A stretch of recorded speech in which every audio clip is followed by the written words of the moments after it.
Baik buntag mga igsoon ko dayang Kristo. Good morning. Welcome to our Bible study. Og nining adlaw may igsoon atong ipadayon ang atong pagtuon mahitungod sa atong topic na about refusing to bow. Og diri kita ni hunong maigsoon sa Roma kapitulo 1 bersikulo 28 ngadto sa 32 nga nagkanayon dinhi makita nato sa atong projector maigsoon. And even as they did not like to retain God in their knowledge, God gave them over a debased mind to do those things which are not fitting, being filled with all unrighteousness, sexual immorality, wickedness, covetousness, maliciousness, full of envy, murder, strife, deceit, evil-mindedness. They are whisperers, backbiters, haters of God, violent, proud, boasters, inventors of evil things, disobedient of parents, undiscerning, untrustworthy, unloving, unforgiving, unmerciful, who, knowing the righteous judgment of God, that those who practice such things are deserving of death, not only do the same, but also approve of those who practice them. May the Lord bless the reading. Katong nabasa nato karon maigsoon, mao ni siya ang mga butang diin kita gipasidan-an no sa atong Dios nga dili ta mo yukbo ani nila, dili ta mo pahiuyon ani nila. Atong gibasa na sa baguhay pa lang maigsoon. Og nga dili pod ingon nga dili lang taman nga di nato buhaton apan kinahanglan ato sad silang sawayon. We have to not approve of those things. Kinahanglan nga atong i-voice out. Istorya gyud nato nga dili siya maayo. Okay? Mao na siya atong nabasa dinhi. And then in Ephesians chapter 5 verse 11 to 13, and have no fellowship with unfruitful works of darkness, but rather expose them. For it is shameful even to speak of those things which are done by them in secret. But all things that are exposed are made manifest by the light. For whatever makes manifest is light.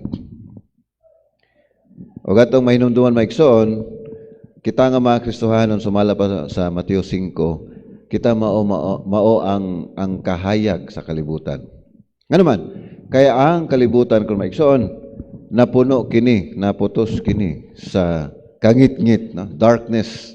O kana ang kangit-ngit maigsoon, mao na itong mga binuhatan nga atong gibasa sa bag-ulang sa Roma kapitulo 1. Nga di na kita maoy mo expose nila nga dili siya maayo. You have to expose them. Okay? Now, how can we expose them if we ourselves are doing it? So kinahanglan nga kita po sa atong kaugalingon, ginalikayan po nato ang katong mga butanga nga atong gibasa sa baguhay pa lang, no? Nga ato to siyang likayan. Likayan nato. Okay? Likayan nato and then ato pong sawayon, no? Sawayon nato siya nga dili maayo. Ayo na buhata, di na maayo na yung gibuhat, no? Okay. So in Galatians chapter 2 verse 5, to whom we did not yield submission even for an hour, that the truth of the gospel might continue to you. Kani maigsoon nagahisgot kini mahitungod sa mga bakakon nga mga manalagna o mga magtutudlo sa mga dili sa mga magtutudlo sa bakak, no, dili ka matuuran lang itudlo. Nasumala pa ni Apostol Pablo, to whom we did not yield, wala gyud ni pahiuyon kanila o wala mi nitugot kanila bisag sa usa lang ka oras. Okay? Sa ato pa di maigsoon ingon nga mga Kristohanon, dili gyud una, no, dili ta mo pahiuyon sa binuhatan sa kalibutan. O ikaduha, dili ta mo pahiuyon sa pagtulunan nga wala sa Biblia. No? Naog ato silang tugutan sa pananit ay mo anhi nga tagalaing denominasyon may magwali diri sa tubangan na sa marangan ipahiuyon or atong gitugutan ang pagtudlo og mga butang wala sa Biblia. Okay? Kay og ang ilang gipanudlo pa unta sama unta sa ato, wala unta sila sa laing denominasyon karon. Siguro kauban nato sila sa kongregasyon sa atong iglesia. Apan lahi ilang gipanudlo sa ato pa dili sila kauban nato. Okay? Og lahi ang gitudlo sa usa ka pundok, dili ta kauban. Kinahanglan usa ra ta og pagtulunan, usa ra pud ta og doktrina, usa ra pud ta og pagtuo. Maka na maigsoon. Si Apostol Pablo wala siya ni pahiuyon bisag isa lang ka oras. To whom we did not yield submission even for an hour, that the truth of the gospel might continue with you. Okay? So, naiuban nga mga kaigsuon nato, mga igsuon nga murag ni pailin-ilin, no? Na may term ana sa Bisaya kuno pailin-ilin. Wa mi ni uyon pero ga pailin-ilin lang ming. Sa kana bang murag among ialaw pod sila nga muwali diri sa atubangan nga dili mi mo supo nila, dili na mo ingnon nga sayop ilang pagtulunan na bitaw. So si Apostol Pablo ingon siya bisag sa usa lang ka oras, no, wala gyud mi ni sugot, wala mi ni pahiuyon sa ilahang gitudlo. Okay, so mana magsuon. And now in Jude chapter 1, Jude verse 3, kay isa raman ni kapitulo, no? Jude verse 3. Beloved, while I was very diligent to write to you concerning our common salvation, I found it necessary to write to you, exhorting you to contend earnestly for the faith which was once for all delivered to the saints. Contend. Na contender, murag ka nang sa boxing, no? Contender. We should contend. Ganun maigsoon, tungod kay daghan manggod ang kanabitang makigbatok gyud nato nga mga Kristohanon.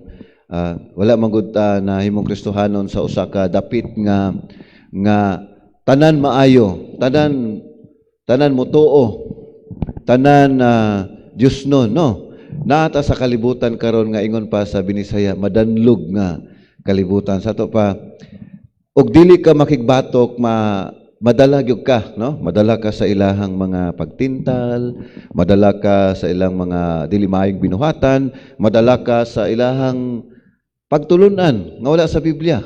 No, madala ka. Mo na nga ingon si Jude, si igsoon Huda man or Jude, ingon siya, makigbatok, contend.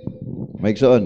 Nabay contend mo igsoon nga makigbatok ka pero uyon-uyon po ka sa ilahang binuhatan o sa ilahang pagtulunan. So, dili na contend ang tawag ana, compromise ang tawag ana.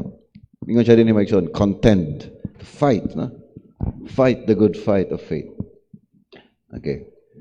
And then in 2 Timothy chapter 4, verse 2 to 5, preach the word, be ready in season and out of season, convince, rebuke, exhort with all long suffering and teaching. For the time will come when they will not endure sound doctrine, but according to their own desires, because they have itching ears, they will heap up for themselves teachers. Unsa daw ang mahitabo o karon nahitabo na maigsoon? Mabot ang panahon nga dili na magpabilin ang atong mga kaigsuonan sa sound doctrine. Kung atong basahon kana sa pinulungan nga Bisaya maigsoon, in 2 Timothy,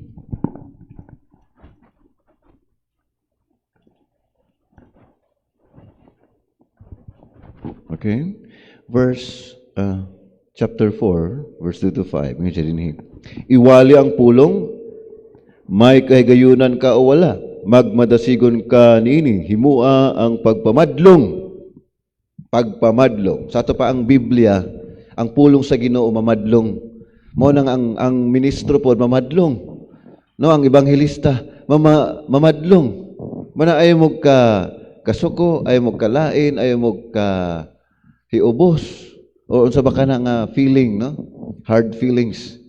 Og badlongon mo kay mama na nasa Biblia, badlongon ta sa pulong sa Dios. Ingon siya, himua ang pagpamadlong. Nagibadlong na ta mo.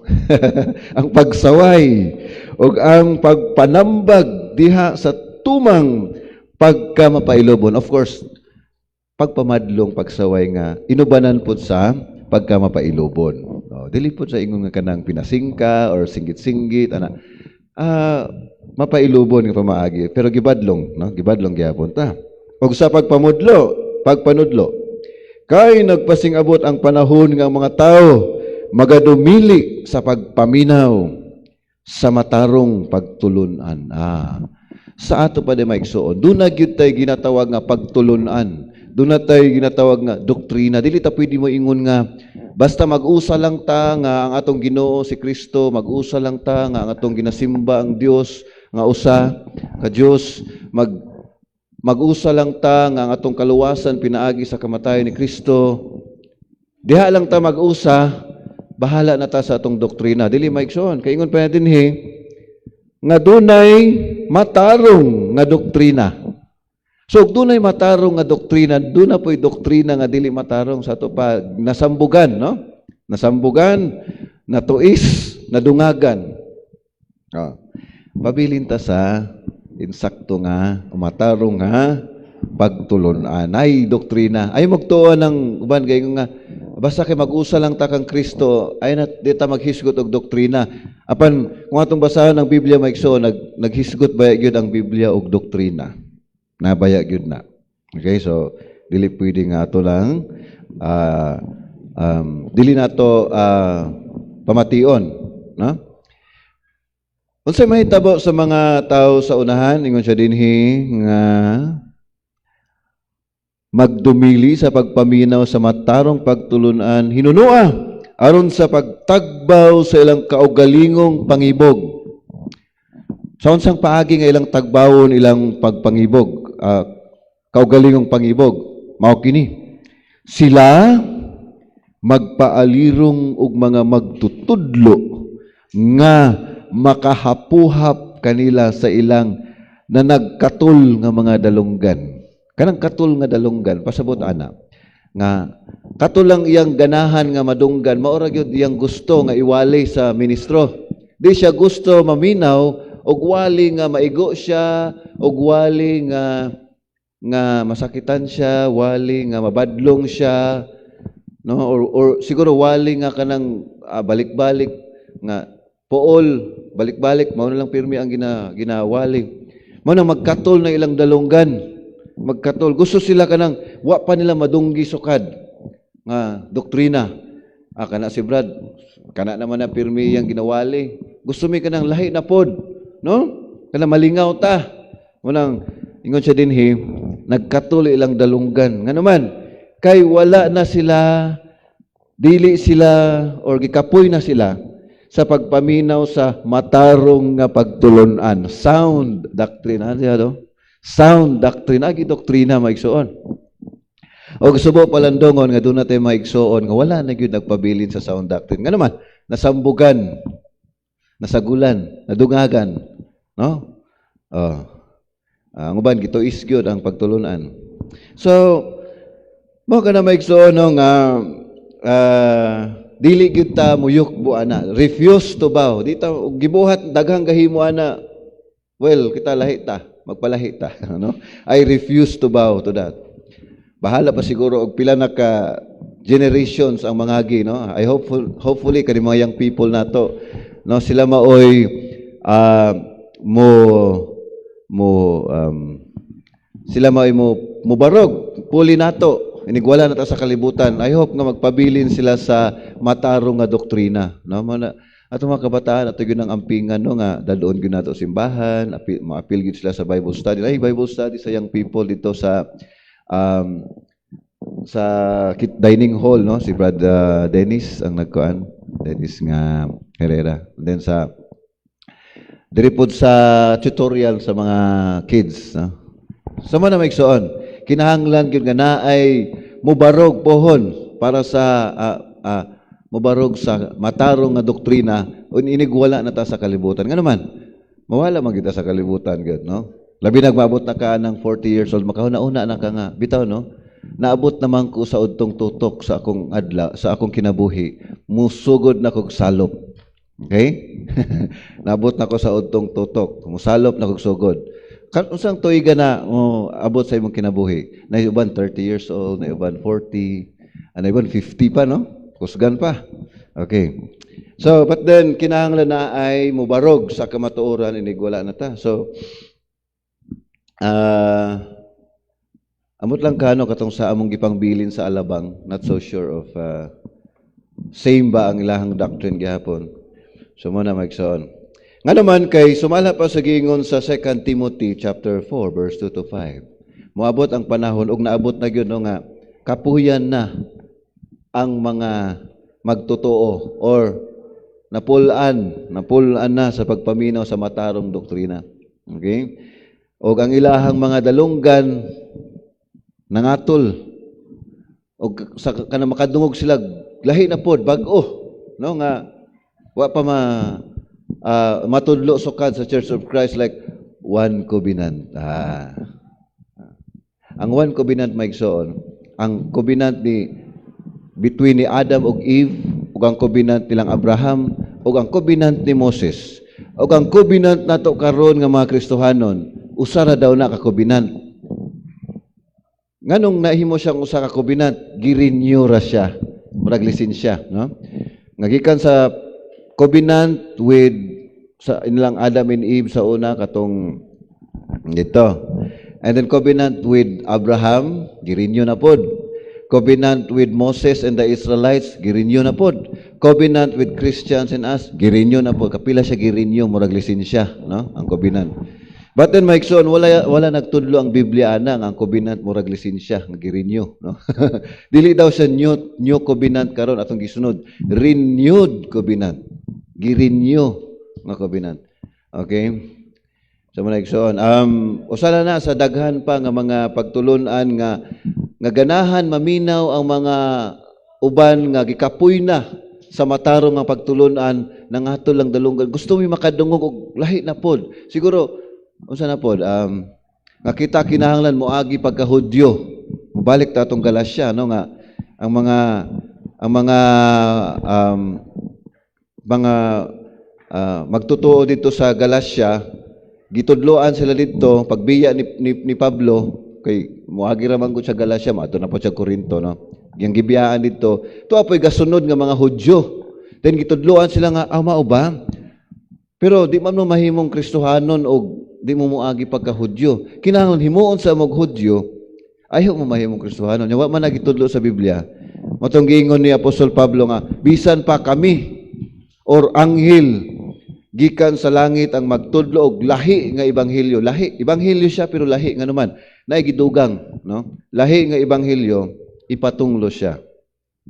No? So inana ka importante ang doktrina. Maigsoon kay matunglo man ta og dita mo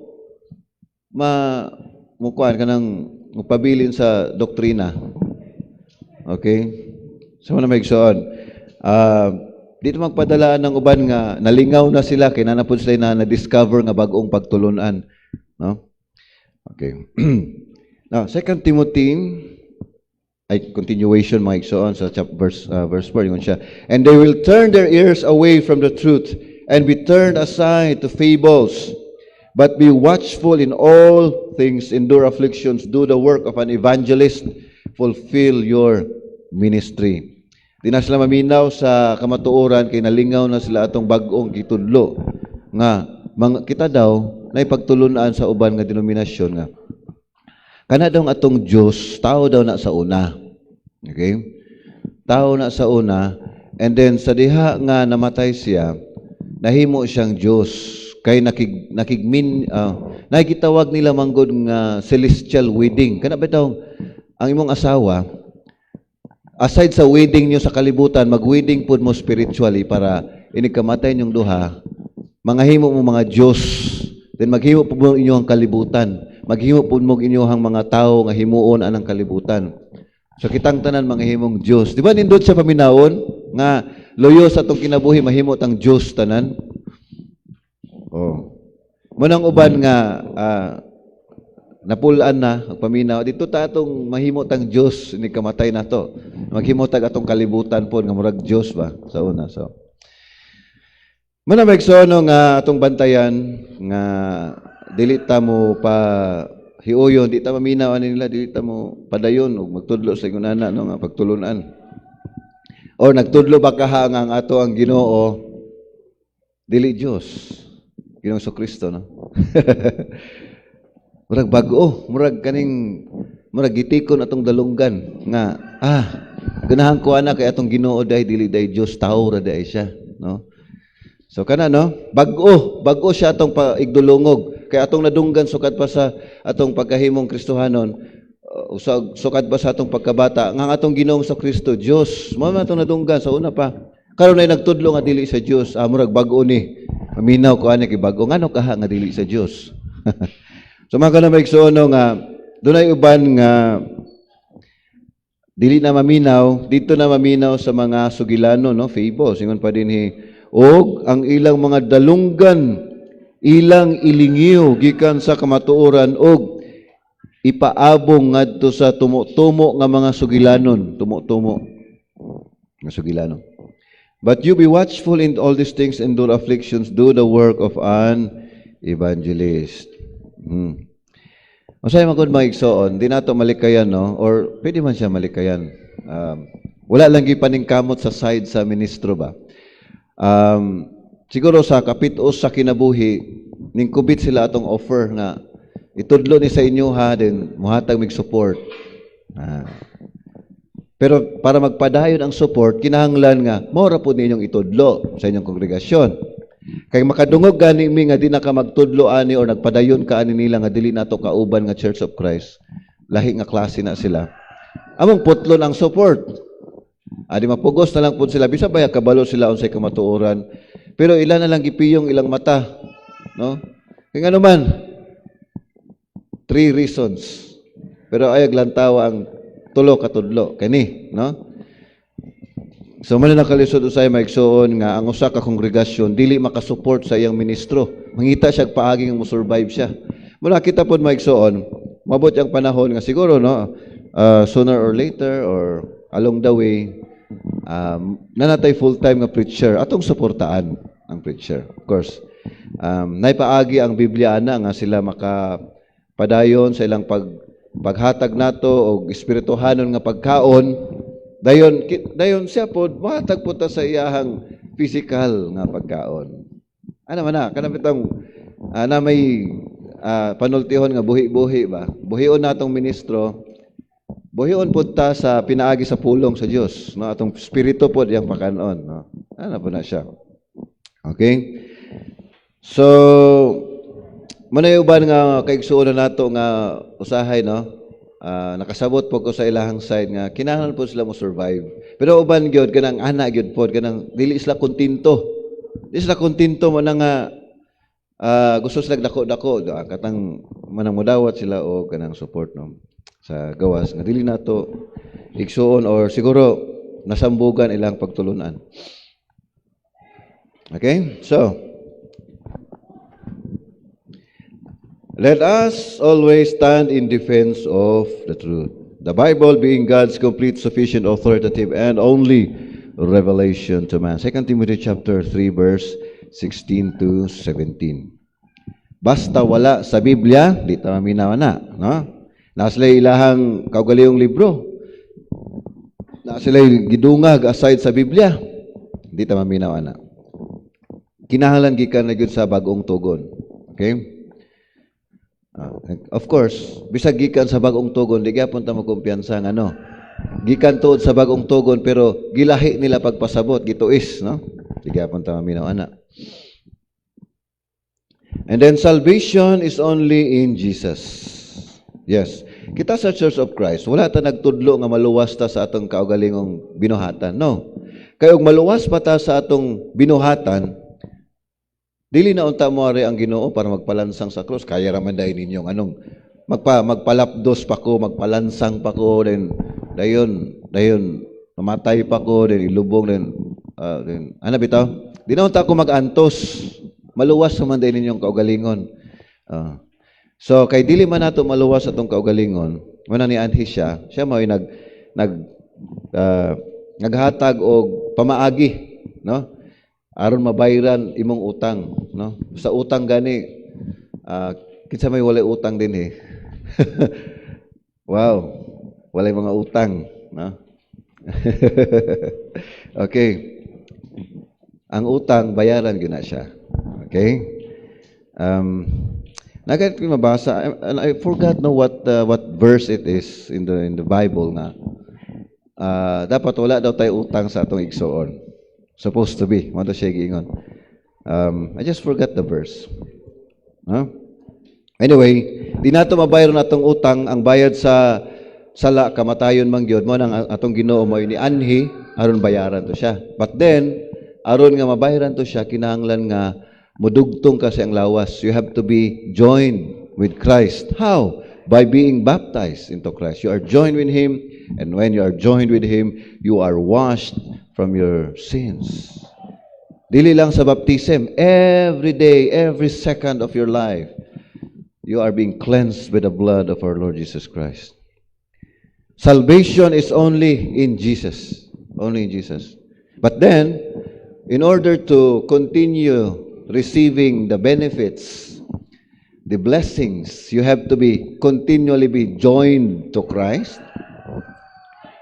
How are you joined to Christ continually? By walking in the light, no? By staying with Him, abiding in Him. How do you abide in Him? By obeying His word, no? Now, the plan of salvation is taught in the Bible. It is taught in the Bible. John chapter 8, verse 24. Mark chapter 16, verse 16. Acts chapter 2, verse 21 to 47. Chapter 8, verse 5 to 16. Verse 27 to 39. Romans chapter 10, verse 9 to 17. So, nadiha ang plano sa kaluwasan. Okay. What the Bible teaches about right and wrong, moral and immoral, obedience and sin is also in the Bible. So, our salvation, our way of life, what else? Our hope is found in the Bible. The errors of denominationalism and singularity of the unity of the church belonging to Jesus. Let us always stand for what constitutes true worship. The nature or organization and work of the church as taught in the Bible. Let us always stand in defense of the truth. Dili ta mo yukbo, dili ta mo pa hiuyon magpailin-ilin sa ilahang pagtulunan. No? And the second coming, of course, stand in defense of the truth about the second coming of our Lord Jesus Christ. Na iba nagtudlo nga naabot na ang Ginoo dahil wala lang kakabantay, so nabiyaan na ka sa biyahe, no? Napay iba nag-ingon nga kanang daghan silang mga pagtulunan nga maghari pa daw siya og 1,000 years sa kalibutan before pa daw ang paghukom. Okay? But then we know that it's not in the Bible. Okay, so bow to Jesus. If you believe that Jesus is the Christ, act upon that faith today by confessing Him as the Son of God. Repent of your sins and be baptized for the remissions of your sins today. So maka na ito ang mensahe. Ito ang Bible study. Karon maigsoon, mahitungod sa refusing to bow. And ako ang pag-ampo maigsoon nga kining kongregasyon sa Sandayong Church of Christ. Now, I hope nga bisag wala na ta sa kalibutan ay mapuli atong mga young people karon, no? Nalipay kayo ko nga nainagpadayon kay kami sa una mga young people man sad mi, pero nawala naman god ang young people na lang. So dapat naagi mo puli, and thankfully nainipuli na ako nga niadto dito sa ato na Titay, no? And then nidaog pa gyud og first runner up sa overall. Then nidaog pa gyud sa atong poster making first place tura, no? Akong gilantaw nindot gyud siya no kanang lalom yang meaning, deep yang meaning. No, kana bitong imo siyang i-interpret. Dili siya ingon kanang picture lang siya, picture ana lang siya. Pero imo siyang sabton nganong unsay pasabot ani, unsay pasabot ana makasabot ka na siya meaning. Mao na poster making. Kana bang imong ang tema imo siyang himuan og poster nga ma-interpret siya. Dahil pangutanon po ka unsay pasabot ani na kay ka istorya nga kay di siya nagpasabot ni siya ani. Nganong pug naa siya sa ibabaw, wala siya diri. Nganong naa siya diri, nganong wala siya diri. So ma-explain na nimo man ay poster making, no. So sa sermon delivery, naka first ba ta? First are we or second ta? Okay. Okay na rin, no. So nalipay kayo nga sa ato pa di ay napadayon ang legacy sa Sandayong Church of Christ. Okay, hope nga kaning Sandayong Church of Christ maabtan gyud ni sa pagbalik sa Ginoo nga naa gihapon siya, no? Kaya uban magud nga kongregasyon nga wala na, uban napulihan na, lahin ang ministro na usab na gyud ang pagtulunan. I hope nga kini ato ang pabilin, no? Ingon pa gani nila, success without succession is not success at all, no? Malampuson ka, successful, pero wala po mo succeed sa imo ka na bang mo sunod nga iyang ipadayon ang imong nasugdan, dili gyapon siya success. It's not success at all. Nga naman, back to zero man. Dapat success without succession is a failure. Failure na siya. Okay? So, diri natapos atong Bible study maigsoon sa atong takupan nato ang pagtuon sa pulong sa Dios aron sa paghatag usab og higayon na lang sa atong ubang part sa atong panimbahon. So ibalik sa atong song leader.